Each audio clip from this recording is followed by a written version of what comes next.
Hello students and welcome to easy engineering concepts. और आज के इस वीडियो लेक्चर में मैं बात करने वाला हूँ यूनिट 3 ब्लॉक 1 के एक बहुत ही इंपॉर्टेंट चैप्टर जिसका नाम है मेमोरी सिस्टम का एक बहुत ही इंपॉर्टेंट कॉन्सेप्ट जिसका नाम है सेकेंडरी मेमोरी। मैंने अपनी पिछली वीडियो में मेन मेमोरी और इंट्रोडक्शन ऑफ मेमोरी सिस्टम के ऊपर भी वीडियोज़ बनाए हुए हैं। अगर आप इस चैनल पर नए हैं तो प्लीज़ उन वीडियो को ज़रूर गो थ्रू करें और चैनल को ज़रूर सब्सक्राइब करें। अब शुरू करते हैं आज की वीडियो।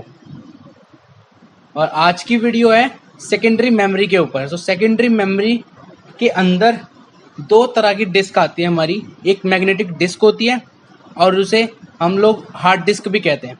ठीक है। अब हम बात करने वाले हैं कि मेमोरी में सेकेंडरी जो मेमोरी होती है उसके अंदर डेटा कैसे स्टोर होता है। फॉर एग्जांपल मैग्नेटिक डिस्क की मैंने अभी बात करी। मैग्नेटिक डिस्क में किस तरह डेटा स्टोर होता है। Magnetic disk is a surfaced device which stores data on its surface. Its surface is circular concentric track. The number of tracks on range of 800. Each track is divided into sectors. These sectors can be either fixed or variable length sectors. This division of track into equal sized blocks or pages is set by the operating system. During disk formatting, the number of bytes stored in each sector is kept the same. इस पूरे block में इतना ही बताया गया है कि जो हमारी मैग्नेटिक डिस्क होती है उसका जो सरफेस एक सरफेस डिवाइस होती है जो डेटा अपने सरफेस पे स्टोर करती है। ठीक है। और सरफेस भी क्या होता है, मल्टीपल ट्रैक्स में वो सरफेस डिवाइड होता है। ठीक है। फॉर एग्जाम्पल अभी आप यहाँ पे स्क्रीन पे देख सकते हैं कि ट्रैक्स दिखाए हुए हैं यहाँ पे। जो हमारा डेटा होता है वो इन ट्रैक्स के अंदर सेक्टर्स होते हैं। सेक्टर्स ये ठीक है। तो हमारे जो ट्रैक हैं वो छोटे छोटे सेक्टर्स में डिवाइड होते हैं और उन सेक्टर्स के अंदर डेटा हमारा स्टोर होता है। ठीक है। तो ये था कि मैग्नेटिक डिस्क में डेटा कैसे स्टोर होता है। और मैं आपको शॉर्ट में सारी इंफॉर्मेशन जो भी ज़रूरी है इस टॉपिक से रिलेटेड वो सब देने वाला हूँ इस वीडियो में। प्लीज़ वीडियो को एंड तक ज़रूर देखें। अब उसके बाद करते हैं बात हार्ड डिस्क ड्राइव्स के बारे में। हार्ड डिस्क ड्राइव्स जो होती हैं वो ऑनलाइन स्टोरेज डिवाइस होती हैं। ऑनलाइन का मतलब जो डेटा होता है वो परमानेंटली कंप्यूटर में स्टोर हो जाता है। मतलब कंप्यूटर में सेव हो जाता है डेटा, चाहे लाइट चली जाए, कोई ऑपरेशन चल रहा है, कोई प्रोसेसिंग चल रही है, तो जो डेटा है वो परमानेंटली हार्ड डिस्क में स्टोर होता है। ठीक है। अब बात करते हैं हार्ड डिस्क क्या क्या स्टोर करता है। Hard disk stores data, operating system, compiler, assemblers, applications, programs etcetera. Hard disk drive जो होती है वो डेटा को operating system, compiler, assemblers, application से रिलेटेड प्रोग्राम्स को स्टोर करती है। ठीक है। ये वाला जो पोर्शन है स्टोरेज ऑर्गेनाइजेशन HDD ये थोड़ा यूजलेस है। मतलब अगर आपको ज़्यादा इन्फॉर्मेशन चाहिए तो आप उसको गो थ्रू कर सकते हैं, otherwise exam point of view से ये ज़रा भी इंपॉर्टेंट नहीं है। अब उसके बाद बात करते हैं ये क्वेश्चंस जो हैं, इन क्वेश्चंस को आप ज़रूर एक बार गो थ्रू कर ले क्योंकि ये एग्जाम्स में क्वेश्चन ये वाले न्यूमेरिकल्स आ जाते हैं, कभी कभार रैंडमली आते हैं। ठीक है। अब उसके बाद हम बात करते हैं सीक टाइम के बारे में। सीक टाइम होता क्या है, the time required to move the read and write head on specific address और ट्रैक। मतलब जो किसी पर्टिकुलर लोकेशन पे डेटा स्टोर है तो उस पर्टिकुलर लोकेशन पे राइट और रीड हेड को ले जाने में जो टाइम लगता है उसे बोलते हैं हम सीक टाइम। ठीक है। जो टाइम हमें एक्चुअल डेटा के एड्रेस पे या ट्रैक पे जाने में लगता है उसे हम सीक टाइम बोलते हैं। ठीक। अब उसके आगे ये वाला पोर्शन भी आप इतना पढ़ सकते हैं। उसके बाद आती है लेटेंसी टाइम और सर्च टाइम। आप यहाँ पे देख सकते हैं कि सर्च टाइम से हमारा मतलब क्या है कि time required to bring the needed data under the read and write head. Read और राइट हेड के अंदर जो भी डेटा है उस डेटा को लेकर आने में जो टाइम लगता है उसे सर्च टाइम और लेटेंसी टाइम बोलते हैं। ठीक है। अभी जो टाइम लगता है वो टाइम बेस्ड होता है दो पैरामीटर्स पे।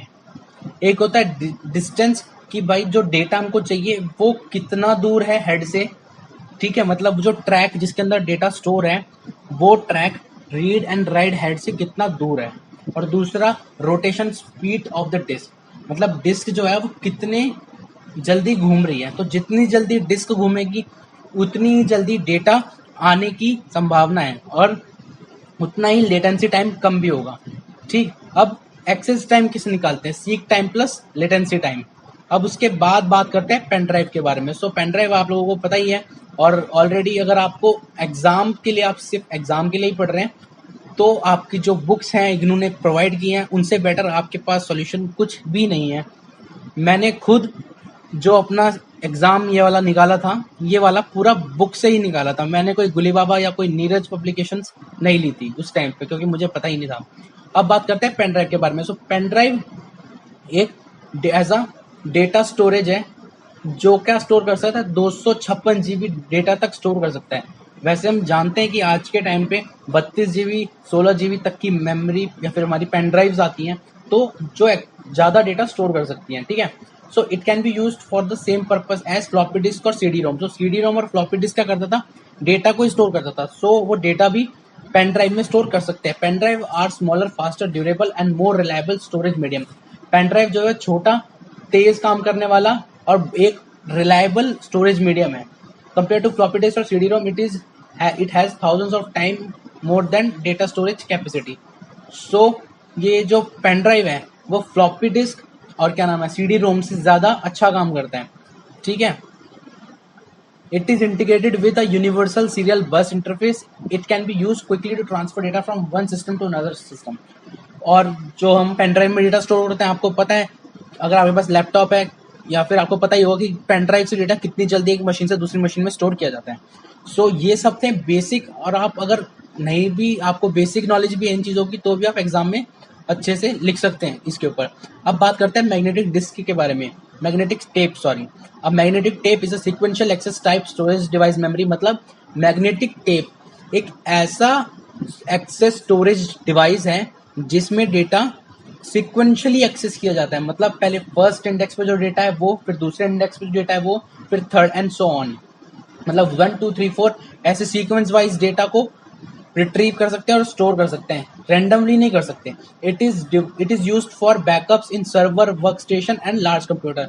और जो मैग्नेटिक टेप होती है उनका यूज सर्वर्स, वर्क स्टेशन और लार्ज कंप्यूटर में किया जाता है। The main advantages of magnetic tapes are that they are cheaper and since these are removable from drive, they provide unlimited storage capacities 20 GB to 150 GB।